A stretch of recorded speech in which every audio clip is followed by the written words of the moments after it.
ont péché, en prenant la chose même que Dieu leur avait donnée pour qu'elle leur serve d'expiation. Il dit, mon homme dit, Dieu s'intéresse à nous ce soir. Il dit, Dieu ne partagera sa gloire avec personne. Ce soir, nous devons invoquer à l'Éternel. Nous devons crier à Dieu. Nous devons lui parler, lui dire, Maître, ne t'inquiète pas que je suis en train de périr. Ne t'inquiète pas que ma situation a longtemps duré. Comme mon homme dit, Dieu n'aime pas que nous puissions le sous-estimer. Il est le puissant conquérant. Il est le secours qui ne manque jamais. Il est le Dieu tout-puissant. C'est dont il a besoin. Mon homme dit, c'est d'un petit mouvement de nos lèvres, afin de pouvoir l'appeler sur la scène. Car il dit ailleurs, que Dieu veut vous bénir plus que vous-même, vous ne pouvez l'aider.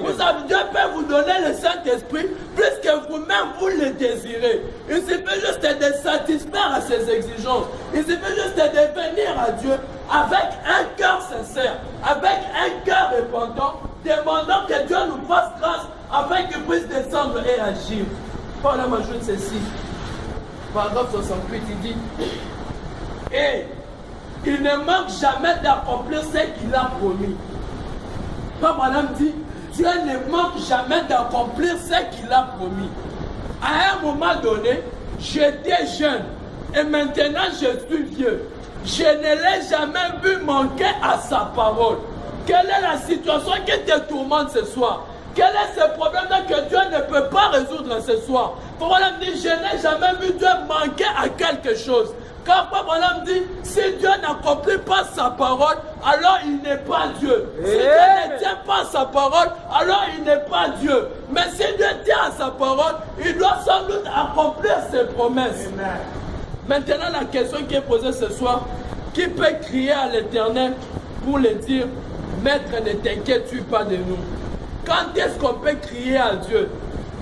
Comme mon homme dit, ceci dans Jéhovah Jireh au paragraphe 14. Paragraphe 14, il dit ceci. Il dit, quand vous parviendrez à la pleine obéissance, alors vous pouvez avoir la possession. Amen. Mais pas avant que vous ayez obéi pleinement.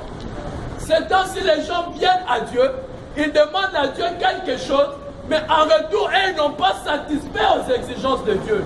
Ils n'ont pas satisfait à la règle de Dieu. Dieu nous dit, quand est-ce qu'il peut venir à notre secours? Il dit, quand nous allons arriver à la pleine obéissance.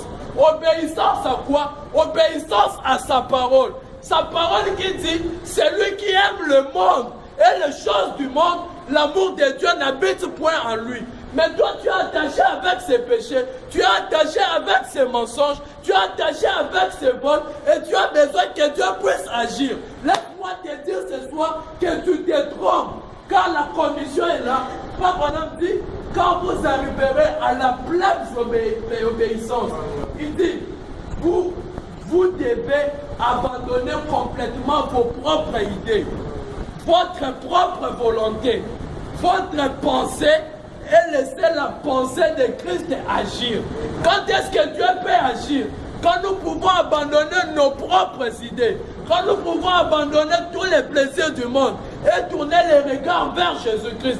Car il est impossible de servir les deux maîtres à la fois. Nous devons faire un choix. Si nous avons besoin que le maître vienne à notre secours, il nous suffit juste d'obéir à sa parole. Ces disciples, ils étaient avec Jésus dans la barque. Si Jésus n'était pas là, alors peut-être le diable allait leur emporter. Mais parce qu'ils avaient Jésus avec eux, c'est alors que le secours est venu. Ainsi, si tu as besoin du secours, rassure-toi que le maître est avec toi dans la barque. C'est ainsi qu'il pourra agir.